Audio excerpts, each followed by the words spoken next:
Hello, it's Chris, and welcome back to Something Else Amiga. What do we have on the show today?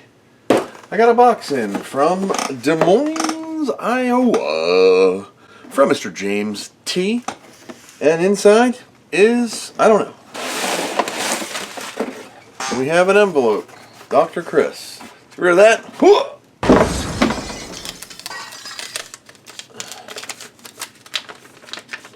Inside we have a note. It says, oh, 20 Freedom Bucks. Dude, thank you so much. Hello, Dr. Chris. Thanks for fixing up my Amiga 600 motherboard.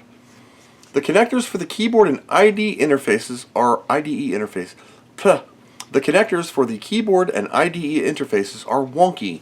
One of the capacitors broke off and the red audio connector is loose. Please accept the 20 monies for return postage or whatever else you see fit. Mr. James. Thank you so much for the Freedom Bucks. I will put that towards your return shipping, and I thank you very much. Let's check out this packaging. There we go, like an old fish. We have an RF modulator, a bunch of leaky capacitors all over the place, and rusted. The keyboard connector is wonky because it's burnt. And we have a missing top. I have a top, but it's missing one of the L legs, so if you stick it in there and you kind of hot glue it, we can do that. I don't have any of these tops myself. We have some water damage or something back here. The IDE connector is a little wonky because that pin's broken off. There's something shiny metal in the middle of there. It looks like we have the normal bend of pull. That's just a preliminary. We have a 3.2.2 CD TV 500 601K 2K. Q634 is missing in action. 28.37516 PAL Crystal. 8375 VBB version 10. Yeah, that audio connector is wonky as hell. It happens from time to time over the years, or somebody bent the crap out of it. No big deal, we'll get that all fixed right up. I'm concerned about the rust and the goop right here. It looks like either she hit some water or it could be an old soda spill. I'm gonna remove your modulator. I'll put it back in your box. I will put all the caps on it for said modulator. Wait a minute. Well, this ain't the helmet of Goober. Wait a minute. Why does it look like crap? Yeah, it's been recapped. Maybe. But nobody ever cleaned anything up. Or it's been recapped a while back, but they look new. The solder is new. The Sony CXA1145M video encoder is really crusty and acetate. So when you put caps on, you got to clean up the area.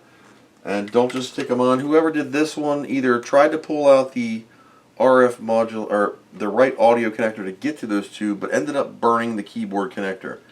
I do not have keyboard connector. Sordin.ie. Alright, I trust Sordin.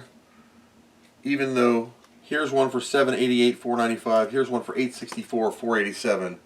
Make up your mind, guys. I'll take $788. 4 available. Well, give me all 4. $31.52 and $17 to ship 4 little freaking keyboard connectors. $51.22 for 4 little keyboard connectors. Cheese and rice. PayPal credit, cause I'm broke. Complete purchase. Thank you for using PayPal. If I didn't have PayPal credits, there we go. $51.22 later. Bitch, I don't give a Okay, on that note, all these little bits can go right here.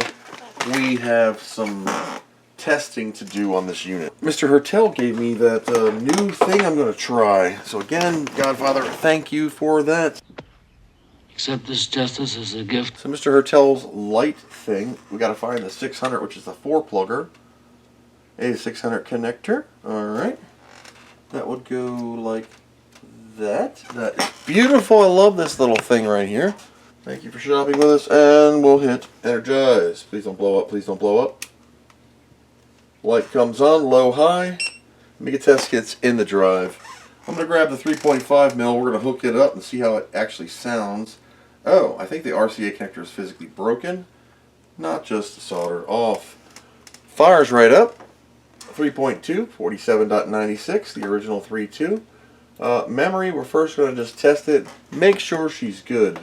So, you ever look for something and you're like, I know I bought that, and then you can't find it, so you buy another one. So I bought a Raspberry Pi Zero 2W, Raspberry Pi Zero 2W. Alright, great. So I bought this, and then I lost it. I got crap. So I bought another one, and I lost it. So I bought another one,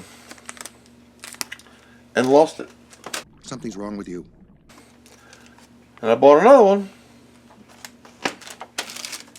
and then I found all four. I suffer from short-term memory loss. 5.3 on the old RAM scale. We're good there. And it booted off its floppy, which is great. CIAs, FFFC 020.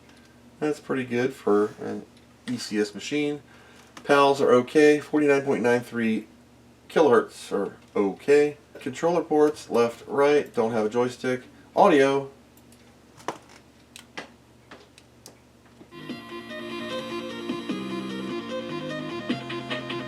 Alright. Left, right, second right, other left. All audio is working. It's just that connector's a little wonky. Like he said, for RGB, checkerboard alternating, which doesn't work on this monitor because it does kind of flicker, but good. This is Amiga Test Kit 1.18. I like this one versus 1.2. for its floppy head tests. We'll switch her to NTSC where Jesus lives. Looks okay. Back to 50. Bingo. Amiga works. So I'll check back with you guys as soon as these parts come in. I'm going to contact the owner and let him know I have the parts on order. If you saw my video in the past about the WepTools 948D3 solder 2-in-1, you'll know that we sucked her out. I also removed the RCAs because both ground points are broken totally off, and the red one is actually rotted right in half. So we're going to have to get a donor board of a 6 or a 1200 and fix that. I'll have to do the white right or the white left also because its ground point is also rotted off. There is green whatever underneath. So we can kiss these goodbye. I did purchase from Sorden. There we go. You can see there is green goop under her dressed. And in here the two capacitors are replaced, but they're melted in because they were replaced with goop. And I don't know what's going on up near that big fuse, or resistor, I'm sorry. We're going to have to clean that out. The serial port or parallel port here is burnt up a little bit from touching something in here, probably getting into this angle to get a dot, and that's what broke or melted off the RCAs. Boop. Boop. Boop. There we go. One modulator. Demodulated. So if we zoom into this capacitor here, and you look at this one on the left, you're thinking, damn, Chris, you're blind. I didn't do this, okay? Look at this. See this piece of metal right here? I don't know if you can see it, but it's like touched the plastic and bonded into one. The original electrolytics were not cleaned up at all, and it was just recapped. So I extracted the RCAs. This is what's left of a ground plane, nice and shiny because I put solder over it, and this was the rotted post that literally snapped in half. And get parts from the donor board, which is my spare parts, broken 1200. There's the right, just like that. Cool. I can't have these caps on here. They're the wrong size. Yeah, this was a self-inflicted wound. Look at that. You gotta clean up when you do parts. Don't just stick new parts over old crap. It's like putting on clean underwear after taking a dump and not wiping. You gotta put the ugly things towards the front.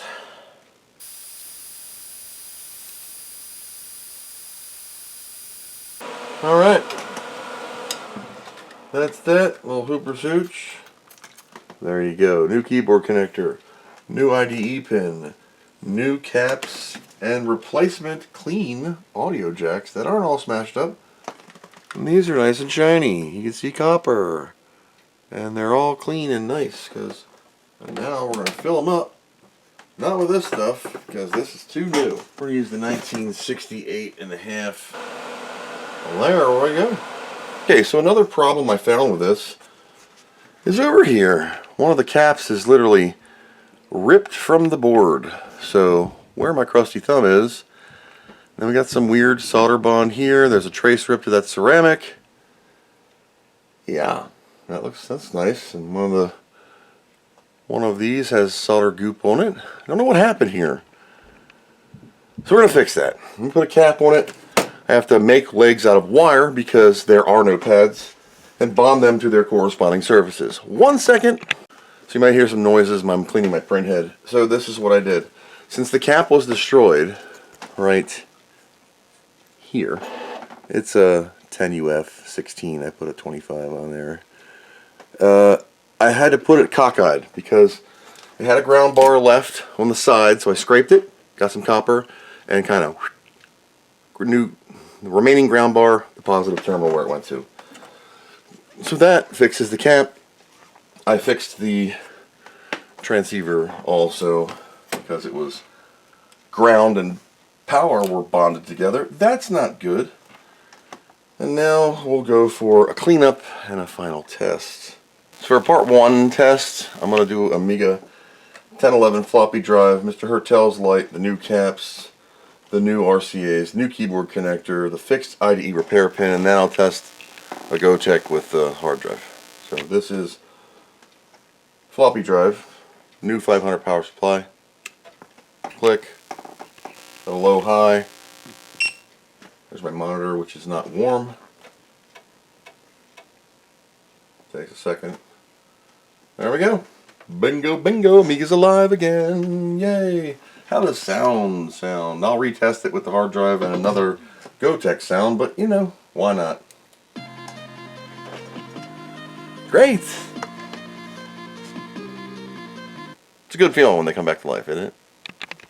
I gotta get a hard drive thing. So I'm gonna go get a cable and an actual 120 meg hard drive that I pulled out with yep. That you want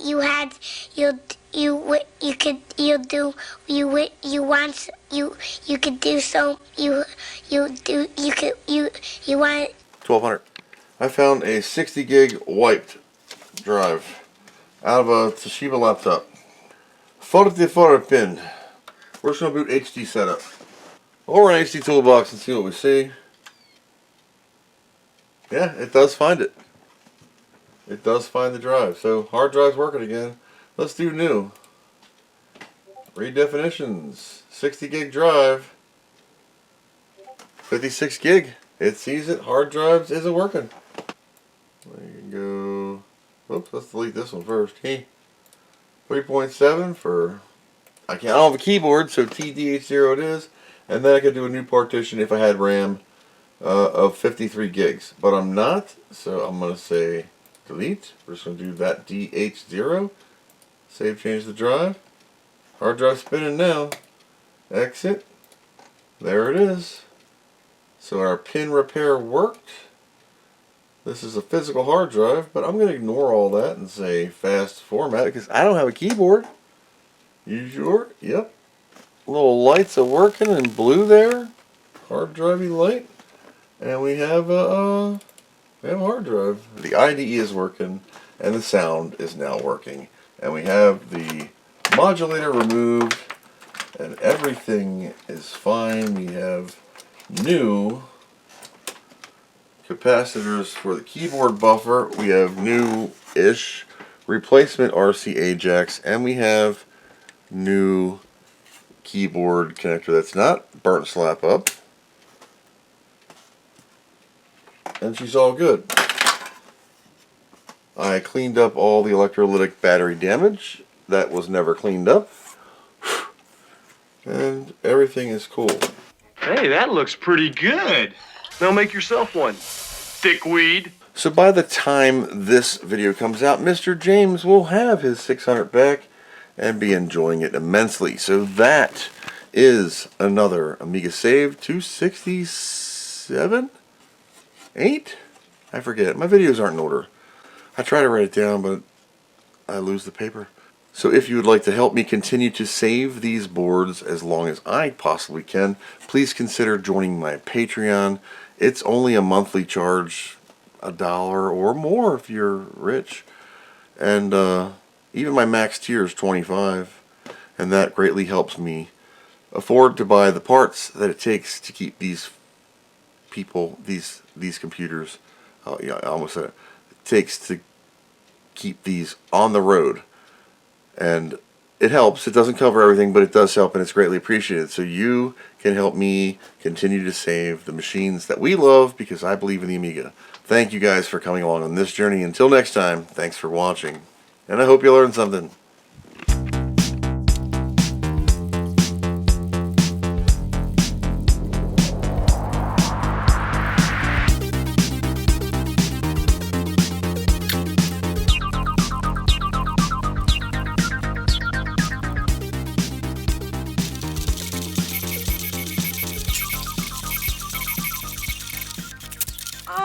What do you know from funny, you bastard?